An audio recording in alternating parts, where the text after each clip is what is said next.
मानव जीवन में लोक व्यवहार का बहुत महत्व है। बल्कि ये कहा जाए कि लोक व्यवहार में कुशलता ही मनुष्य को इंसान बनाती है, उसे सफलता के द्वार तक पहुंचाती है।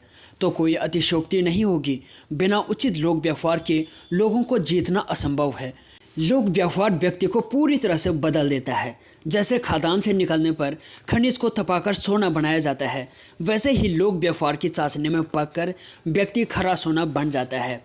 इस पुस्तक में डेल कार्नेगी ने लोक व्यवहार को जीवन में उतारने के लिए जो जो नियम और सिद्धांत तय किए हैं, जीवन में उन्हें अपनाना जरा भी कठिन नहीं है।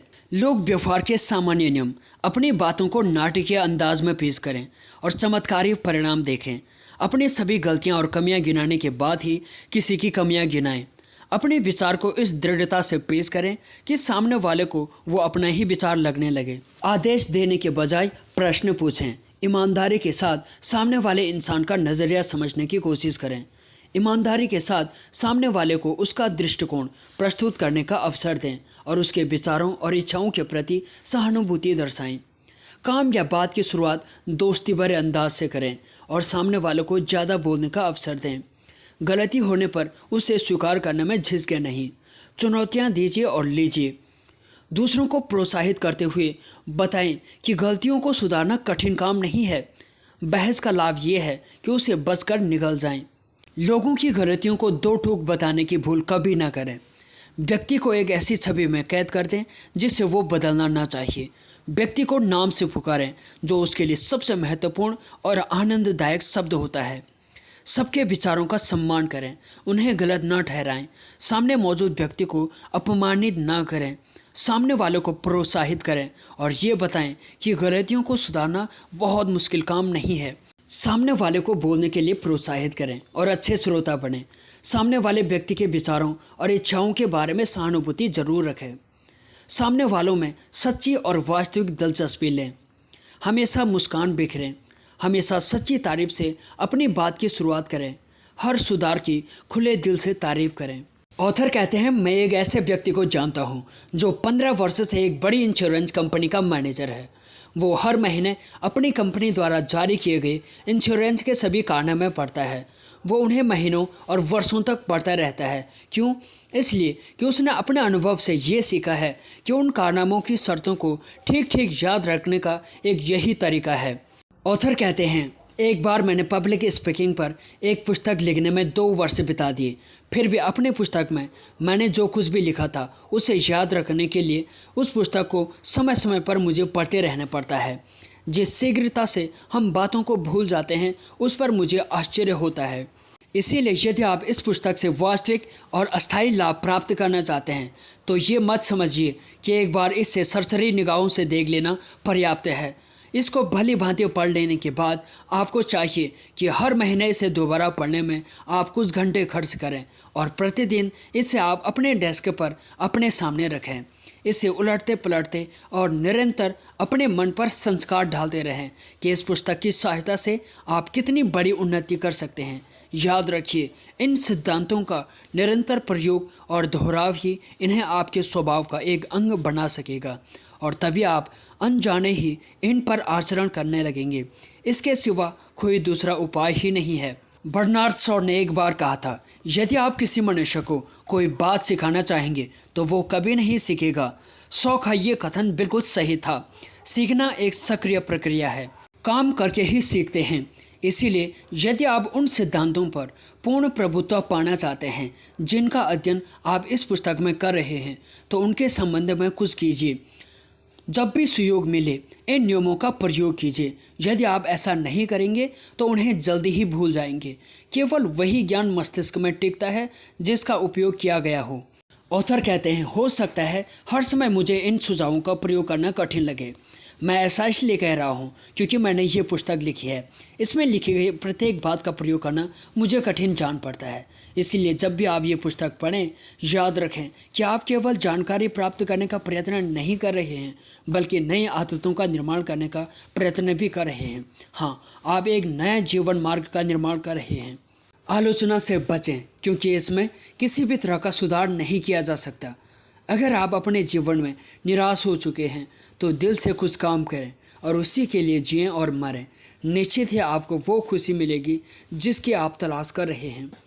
न्यूयॉर्क 7 मई 1931 पुलिस और एक दोषी आदमी के बीच मुठभेड़ चल रही थी। अंतिम चरण में पहुंची मुठभेड़ लोगों में बहुत रोमांच पैदा कर रही थी। वेस्ट एवेन्यू में अपने प्रेमिका के घर छिपे दुनाली बंदूक नाम से मशहूर दुर्दांत हत्यारे क्रोले को चारों ओर से घेर लिया गया था। हत्यारा क्रोले न तो सिगरेट पीता था न शराब। ऊपर की मंजिल पर छिपे क्रोले को 150 से अधिक पुलिसकर्मी धरती से लेकर छत तक घिरे हुए थे। पुलिस ने छत को बेदकर आंसू गैस के इस्तेमाल से उस दुर्दांत हथियार को निकालना चाहा। आसपास की कई इमारतों पर सशस्त्र पुलिस तैनात थी। कई घंटों तक न्यूयॉर्क के इस इलाके में मशीन गनों और गोलियों की बौछार होती रही। एक कुर्सी के पीछे छिपे क्रोले पुलिस पर लगातार गोलियां बरस रहा था।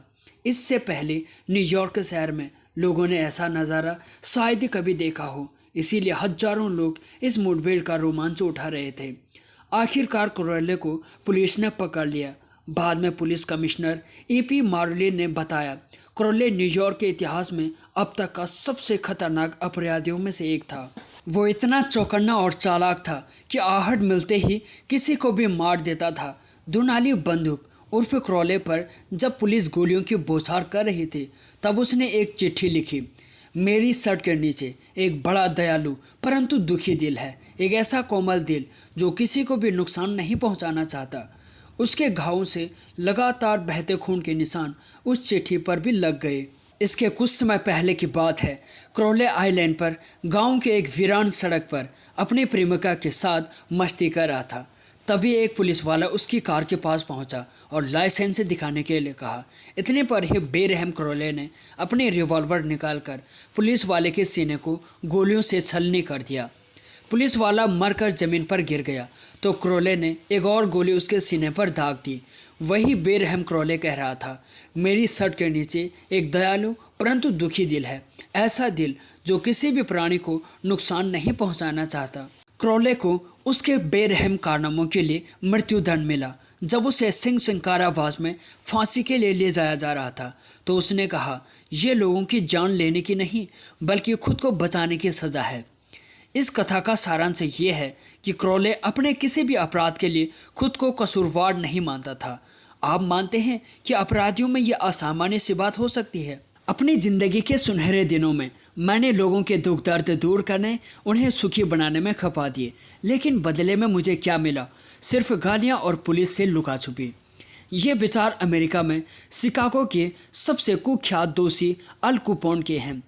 कुपोन भी अपने कुकर्मों के लिए खुद को कसूरवार नहीं मानता था, बल्कि वो खुद को बड़ा परोपकारी मानता था। उसका मानना था कि लोग उसे समझ ही नहीं सके। डस शुल्टज भी खुद को परोपकारी मानता था, जो न्यूयॉर्क का एक कुख्यात दुष्कर्मी था। एक अखबारी इंटरव्यू में उसने कहा था कि वो भलाई करता है और उसे अपने काम पर पूरा यकीन था। न्यूयॉर्क की कुख्यात जेल सिंग सिंग के वार्डन लुइस लॉस मेरे जानकार थे।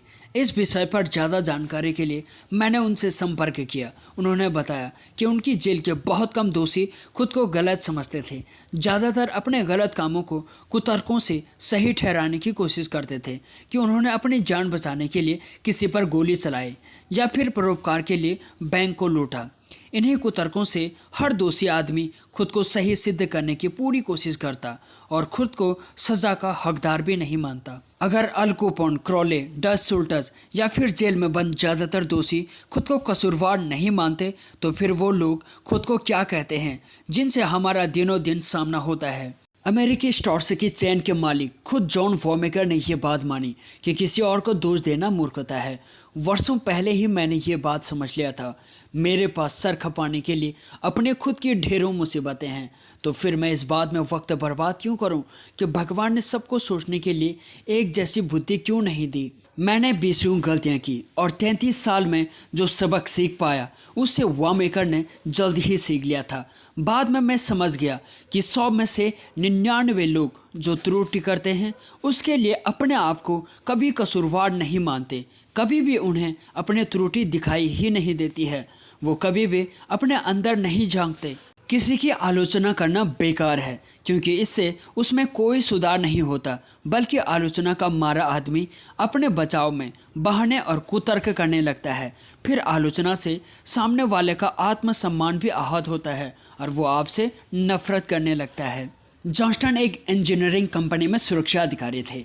उनका काम ये देखना था कि फील्ड में कार्यरत हर कर्मचारी अनिवार्य रूप से हेलमेट पहने हो। पहले वो बिना हेलमेट कर्मचारी पर बुरी तरह से बरसते थे, उससे नियम कानून समझाने लगते थे। नतीजा, कर्मचारी बुझे मन से उनके सामने तो हेलमेट पहन लेते थे, लेकिन उनके जाने के बाद पुनः हेलमेट निकाल देते थे। तब जॉर्ज ने एक नई तरकीब के बारे में सोचा। आगे से वो किसी भी कर्मचारी को बिना हेलमेट के देखते तो पूछते, क्या हेलमेट उसके सर पर ठीक से फिट नहीं हो रहा या आरामदायक नहीं है।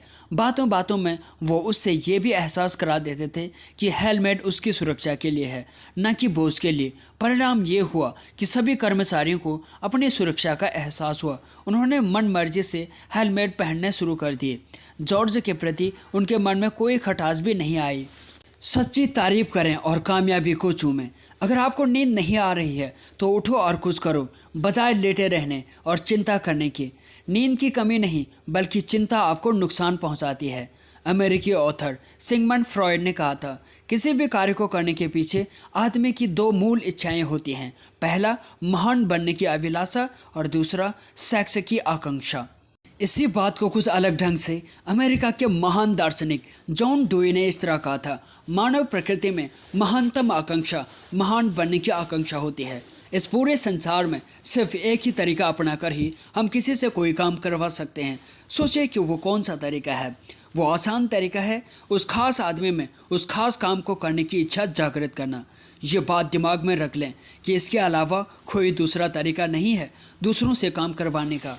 हाँ, ये अलग बात है कि आप किसी के सीने पर बंदूक तान कर बैठ जाएं और उसे अपनी घड़ी निकालने के लिए कहने लगें, या फिर अपने से नीचे के कर्मचारी को नौकरी से निकालने की धमकी देकर उससे कोई काम करने के लिए विवश कर सकते हैं।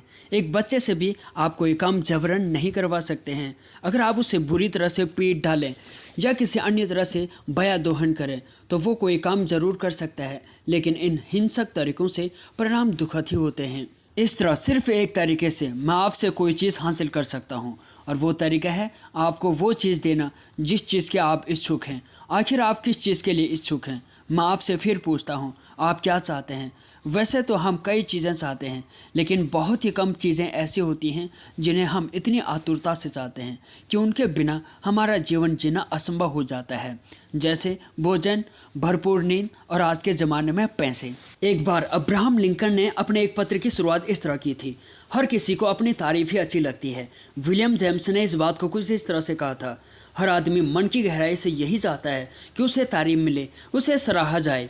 और इस बात का भी तो वही अर्थ हुआ जो फ्रॉयड डुई ने कही थी, अन्य सारी दबी इच्छाएं तो शांत हो जाती हैं। सिर्फ यही वो मानवीय भूख है जो अस्थायी है, और वो दुर्लभ आदमी जो लोगों की इस तारीफ की भूख को संतुष्ट करने में सफल हो जाता है। लोग पूर्ण रूप से उसकी मुट्ठी में बंद हो जाते हैं। दूसरे लोग उससे इतना प्रेम करने लगेंगे कि उसके शव को दफनाने तक उसकी मौत पर शोक मनाएंगे। चापलूसी पसंद तो महारानी विक्टोरिया भी बहुत थी। प्रधानमंत्री बेंजामिन डिज़रायली ने इस बात को स्वीकार किया कि वो महारानी की चापलूसी करते थे। डिज़रायली ब्रिटेन के जाने माने योग्य, सुसंस्कृत और चतुर निपुण आदमी थे। वो तो इस कला में निपुण थे। अब जो वस्तु उनके पास आ गई, जरूरी नहीं कि वो आपके और मेरे लिए भी उतनी ही प्रभावशाली हो। चापलूसी नकली सिक्का है जिससे लंबे समय में नुकसान अधिक और फ़ायदा कम होता है। तो अगर आप नकली सिक्के को बाज़ार में लेकर घूमें तो कठिनाई में ज़रूर पड़ जाएंगे। इस तरह तारीफ और चापलूसी में ज़मीन आसमान का अंतर होता है। एक असली होती है, दूसरी नकली। एक सोना है तो दूसरी पीतल। एक दिल से निकलती है तो दूसरी दांतों से। एक निस्वार्थ होती है, दूसरी स्वार्थपूर्ण होती है। एक की हर एक जगह प्रशंसा होती है, दूसरे की हर एक तरफ निंदा होती है। राल्फ वॉल्डो इमर्सन ने एक बार कहा था, आप चाहे जो भी भाषा उपयोग कर लें, आप सदैव वही बात कह सकेंगे जो आप हैं। और अगर आपको चापलूसी करनी ही है तो सबकी चापलूसी करके आप सरलता से मानवीय संबंधों में विशेषज्ञ बन सकते हैं। हम अपना लगभग 95% खाली समय अपने खुद के बारे में सोचने में बिता देते हैं और बाकी का 5% समय अपने समस्याओं के बारे में सोचने में नष्ट कर देते हैं। लेकिन अगर हम थोड़ा बहुत दूसरे लोगों की इच्छाओं के बारे में भी सोचने में व्यतीत करें तो हमें चापलूसी की ज़रूरत ही नहीं पड़ेगी। हम तो सिर्फ सच्ची तारीफ करेंगे, क्योंकि तब हमारे दिमाग में उस आदमी की इच्छाएं घूम रही होंगी। वैसे भी आज के संसार में सच्ची तारीफ पाना और देना दोनों ही दुर्लभ से हो गए हैं। हम आम तौर पर अपने बच्चे के अच्छे नंबर लाने पर उसकी तारीफ़ करना भूल जाते हैं, या फिर जब आपकी बेटी अच्छा केक बनाती है तो आप सोचते हैं अगर मैंने इसकी तारीफ़ कर दी तो इसका दिमाग 7वें आसमान पर पहुंच जाएगा। सामने वाले की बातों को महत्व देना सीखें। किसी दूसरे को खुशी देने में खुशी पाना ही सारी कलाओं का सार होता है। जब से मनुष्य पैदा होता है तभी से वो कुछ भी करता है कुछ प्राप्त करने के लिए ही करता है। यहाँ तक कि रेड क्रॉस में दिया जाने वाला धन भी इसलिए दिया जाता है क्योंकि आप लोगों की मदद करना चाहते हैं। आप एक सुंदर, निस्वार्थ और अपने आत्मा के उत्थान के लिए किए जाने वाले दैवीय कार्य करना चाहते हैं। ईश्वर का भी यही मत है। जितना भी तुम मेरे निर्धन भाइयों के लिए सहायता करते हो वो सब तुम मेरे लिए ही करते हो। सोचिए, यदि आपके मन में पैसों की इच्छा अधिक होती और आप लोगों की भलाई की इच्छा नहीं रखते तो आप ऐसा कभी नहीं करते। या फिर आपने रेड क्रॉस में ये चंदा इसलिए दे दिया हो कि इनकार करने में आपको लज्जा का अनुभव हो रहा हो, या फिर किसी आदमी ने आपको ऐसा करने के लिए प्रोत्साहित किया हो। लेकिन ये बात तो निश्चित है कि आपके द्वारा रेड क्रॉस में दिया गया चंदा आपकी चाहत का ही हिस्सा था। इस बात में उलझने का तो कोई फ़ायदा ही नहीं है कि आप क्या चाहते हैं। ये तो सरासर बचकाना और मूर्खतापूर्ण कार्य है। आप जो कुछ चाहते हैं उसमें आपकी दिलचस्पी छिपी हुई है, परंतु इसमें किसी अन्य की कोई दिलचस्पी नहीं है। हम सभी यही तो करते हैं। हम सब सिर्फ खुद में ही दिलचस्पी लेते हैं। इसीलिए इस पूरी दुनिया में दूसरों को प्रेरित करने का सबसे सफल तरीका यही है कि हम सामने वाले की इच्छाओं को महत्व दें, उसी के हिसाब से बात करें और उसे बताएं कि वो अपनी इच्छाओं की पूर्ति कैसे कर सकता है। अब जब भी आप किसी से कोई काम करवाना चाहें तो इस बात को सदैव दिमाग में याद रखें। उदाहरण के लिए, यदि आपका बालक सिगरेट पीता है और आप उसकी सिगरेट छुड़वाना चाहते हैं तो उसे डांटिए, फटकारिए नहीं। उसे 10 बातें भी मत सुनाइए। ये मत बताइए कि आप क्या चाहते हैं। उसे समझाइए कि अगर वो सिगरेट नहीं छोड़ेगा तो बास्केटबॉल टीम का हिस्सा नहीं बन सकेगा और एथलीट्स में कोई कब भी नहीं जीत पाएगा। अगर आप निश्चित ही जीवन में सफल बनना चाहते हैं तो सदैव सीखते रहिए। यह एक महत्वपूर्ण सफलता का मंत्र है जिसकी आप उपेक्षा नहीं कर सकते। अगर आप सर्वश्रेष्ठ निवेशक बनना चाहते हैं तो पढ़ें, कुछ कोर्स करें, कार्यशालाओं में भाग लें और निवेश के क्षेत्र में श्रेष्ठ उदाहरण प्रस्तुत करें। अगर आप एक बेफिक्र व्यक्ति जैसा सोचते हैं तो आप वैसा ही व्यवहार करेंगे। आपको विश्वास होना चाहिए कि आप अपने लक्ष्य प्राप्त कर सकते हैं और आप अपने सपने साकार कर सकते हैं। यदि आपको विश्वास नहीं है कि आप ये कर सकते हैं तो असंभव है कि आप सफलता का कोई मंत्र प्रयोग करके उसे हासिल कर सकेंगे। आपको ये समझना होगा, यदि आप किसी चीज़ में पक्का विश्वास रखते हैं तो आप अपनी सारी क्षमता उसमें झोंक देंगे और सफल होकर ही रहेंगे। यदि आप निराश होते हैं, आपको लगेगा कि आप विफल हैं। यदि आप सोचते हैं कि आप विफल हो गए हैं तो आप निराश होंगे। अतीत से मुक्त होने के लिए आपको पहले इनकार की अवस्था से बाहर आना होगा। पिछले दुख का बोझ लेकर चलना अत्यधिक पीड़ादायक और निराशाजनक हो सकता है। बहुत से लोग हैं जो पहले तो ये मानना ही नहीं चाहते थे कि उनका अतीत उन्हें डरा रहा है। बेचैनी और विफलता दिखाने वाली हरकतों से बचें और धीरे धीरे उनसे पीछा छुड़ाएं और इस आदत को बदलें, जैसे कि टांग हिलाना या मेज़ पर तेज़ी से अंगुलियां मारना। ऐसा करते हुए आप व्यग्र और आशंकित दिखेंगे और अधीरता उस समय रंग में भंग डाल सकती है जब आप किसी का ध्यान खींचने या अपनी बात पहुंचाने की कोशिश करते हैं। यदि आप सब जगह हाथ पांव मार रहे हैं तो खुद को रोकें, तनाव मुक्त होने और स्थिर होने और अपनी चेष्टाओं पर ध्यान केंद्रित करने का प्रयास करें।